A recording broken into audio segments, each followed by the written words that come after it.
आइए दोस्तों, आपका स्वागत है टीम एस्ट्रो में। और ये वीडियो हमारे इमरजेंसी पार्ट 1 का सेकंड पार्ट है। इसमें हम आपको बताएंगे कि इमरजेंसी पीरियड में क्या क्या चीज़ें हुई और इमरजेंसी पीरियड के बाद क्या हुआ और आज तक फिर से इमरजेंसी क्यों नहीं लगाई गई। तो चलिए दोस्तों, हम स्टार्ट करते हैं पार्ट 2।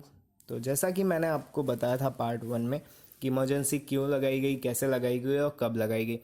तो इमरजेंसी के अंदर बहुत सारी गलत चीज़ें इस गवर्नमेंट ने की कि अपने हिसाब के लॉ पास किए। उसमें से सबसे फेमस है 22nd अमेंडमेंट 1976।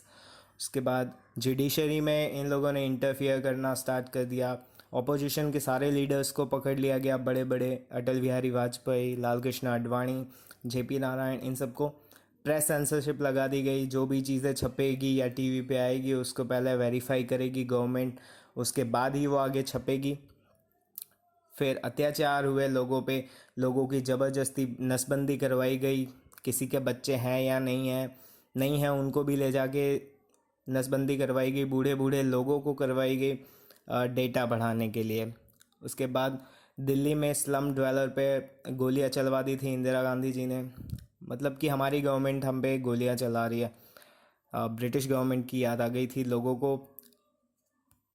एक जगह पे स्ट्राइक हुई थी रेलवे एम्प्लॉयज़ की, उसको क्रैकडाउन किया इंदिरा गांधी ने ऐसे कि जो भी लोग थे उनको पकड़ लिया गया और उनके जो फैमिली मेम्बर्स हैं उनको रेलवे क्वार्टर से बाहर निकाल दिया गया। तो ये सारी अनह्यूमैनिटिक चीज़ें उस इमरजेंसी पीरियड में हुई थी। अब इमरजेंसी पीरियड के बाद क्या होता? इमरजेंसी पीरियड के बाद मार्च 1977 में ये इमरजेंसी ख़त्म हुई। उसके बाद इलेक्शन हुए, कॉमन इलेक्शन। उसके अंदर कांग्रेस बहुत ही बुरी तरीके से हारी और अलायंस, बाकी सारी पार्टियों का अलायंस जिसका नाम जनता पार्टी था, वो पार्टी जीती और उसके प्राइम मिनिस्टर बने मोरारजी देसाई।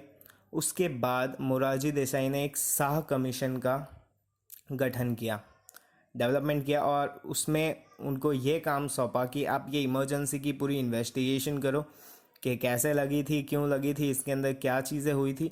तो सारी चीज़ों की जब इन्वेस्टिगेशन की गई तो इसमें ये सामने आया कि कोई पक्का आधार नहीं था इमरजेंसी लगाने का, फिर भी इमरजेंसी लगाई गई।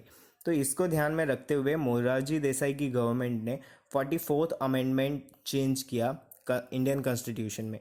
उसके तहत जो भी इमरजेंसी है वो लगाना मुश्किल हो गया पर हटाना आसान हो गया, क्योंकि उसके अंदर सारी ऐसी ऐसी ऐसी प्रोविज़न्स मोरारजी देसाई की गवर्नमेंट ने डाली कि जैसे कि पहले था कि मेजॉरिटी मिल जाए, सिंपल मेजॉरिटी, तो इमरजेंसी पास आउट हो जाती थी।